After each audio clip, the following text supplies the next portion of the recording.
Herramientas de control y gestión del mantenimiento. Inicialmente se debe hacer la recopilación de la información. Este proceso se ejecuta de manera continua en la organización incorporando en el sistema de información de mantenimiento. Se debe hacer de forma sistemática y de manera confiable. Para ello es recomendable seguir las siguientes orientaciones: planear la recopilación de datos antes de iniciarla, aclarar el propósito de la recopilación de datos a todos los participantes, especificar claramente los datos que se requieren, emplear técnicas de muestreo adecuadas y, finalmente, diseñar por adelantado las listas de verificación a que haya lugar. Además de esto, requerimos de la recolección de datos a partir del diseño del sistema, de la construcción del mismo, los datos operacionales y finalmente de la confiabilidad, cómo ha sido el comportamiento del equipo en el tiempo. La información a valorar se obtiene de principalmente los libros de operación, registros históricos de pruebas y mantenimientos efectuados, procedimientos de mantenimiento, informes periódicos, informes sobre sucesos notificables.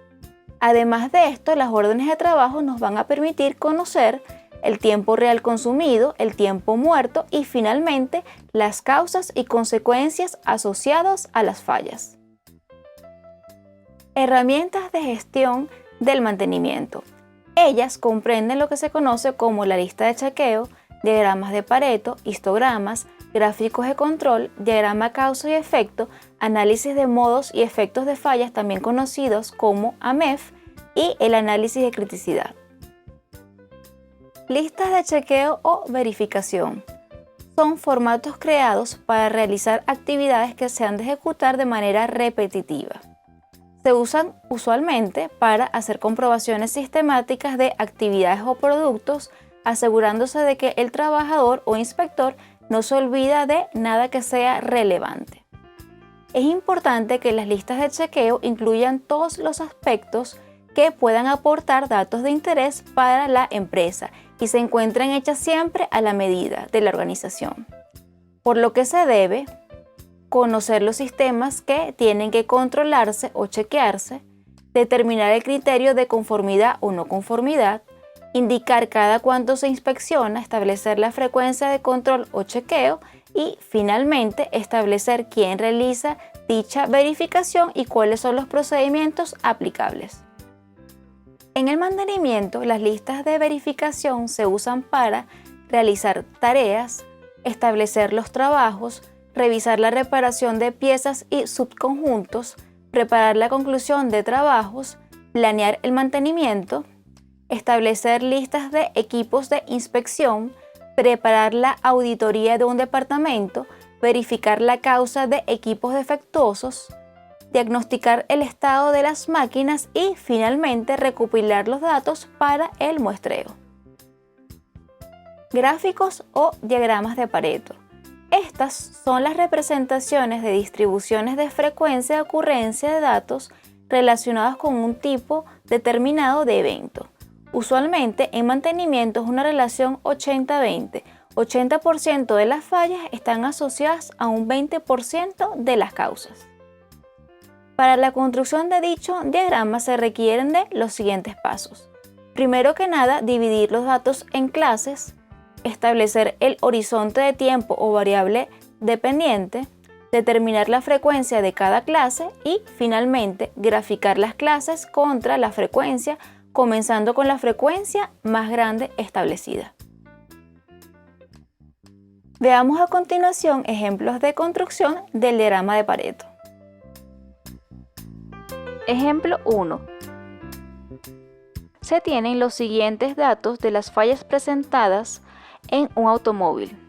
Entre los componentes se encuentran 4 inyectores, un radiador, un motor, un sistema eléctrico, una batería, un relé, una caja, un bloque de motor y 6 escobillas del alternador. Para cada tipo de componente se conoce la cantidad de fallas que el mismo ha presentado.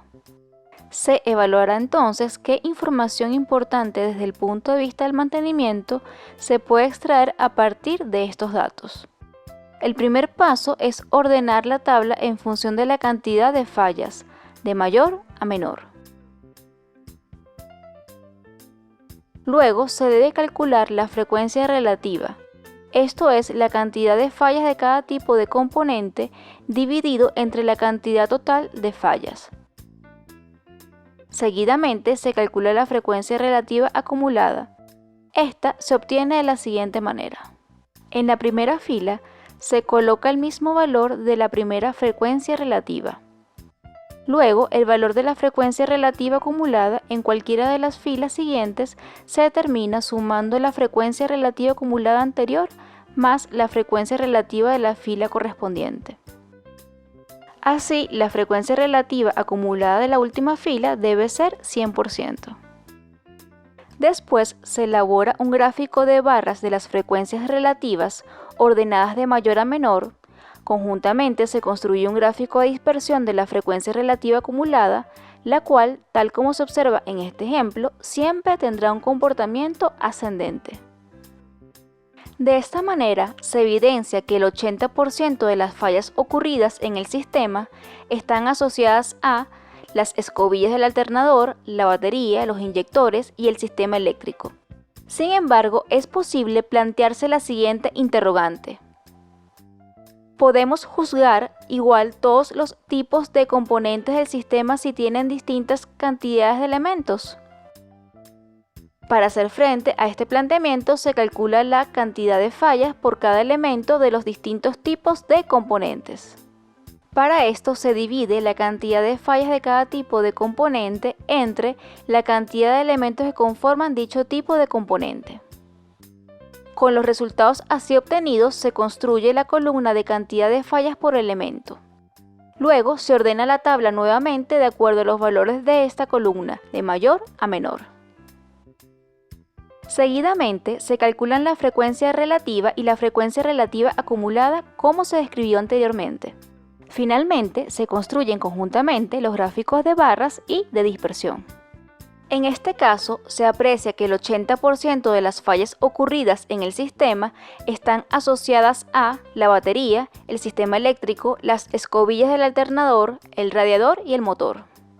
Al comparar este resultado con el obtenido en el análisis anterior, se observa un cambio en los tipos de componentes que generan la mayor cantidad de fallas. Por ejemplo, en este caso, son más representativos el radiador y el motor que los inyectores. Además, es importante destacar que la batería por sí sola representa 42% del total de fallas del sistema, a diferencia del 26% calculado anteriormente.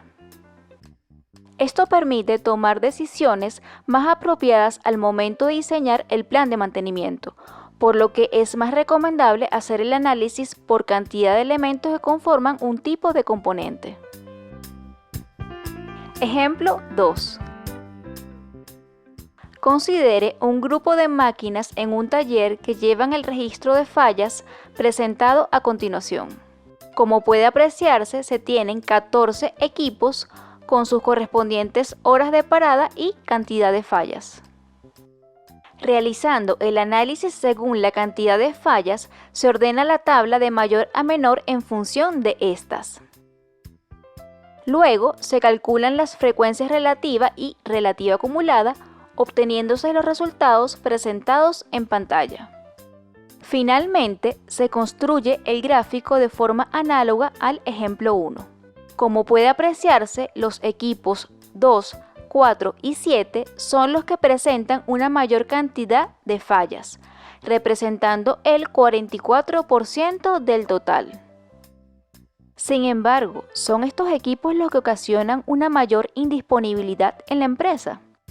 ¿Qué pasaría si se toma en cuenta ahora el tiempo de parada? ¿Se tendría el mismo impacto en la organización? Para dar respuesta a estas interrogantes, se ordena la tabla nuevamente, de mayor a menor en relación a la cantidad de horas de parada. Se determinan la frecuencia relativa y la frecuencia relativa acumulada para este caso y se grafican los resultados obtenidos, siguiendo de nuevo la metodología explicada en el ejemplo 1. Como puede observarse, los equipos que ocasionan una mayor indisponibilidad en la empresa son los de número 11, 10 y 1. Si se comparan estos resultados con los establecidos en base a la cantidad de fallas de los equipos, se tiene que el equipo 2 produce la mayor cantidad de fallas, lo cual representa un 16% de la totalidad de fallas detectadas en el sistema productivo. Pero dicho equipo produce apenas el 4% de las horas de parada en la empresa, siendo el octavo en generar indisponibilidad. Por otra parte, el equipo 11, que posee la mayor cantidad de horas de parada, representa tan solo un 4% de las fallas totales ocurridas. Debido a esto, se puede concluir que el diagrama de Pareto puede brindar información sobre la confiabilidad del sistema, mediante la cantidad de fallas ocurridas y de la disponibilidad a través de las horas de parada. La elección dependerá de lo que se requiera evaluar en la organización. Tal como se evidenció en este ejemplo, es posible combinar ambas opciones para tener una visión más integral del comportamiento del sistema productivo.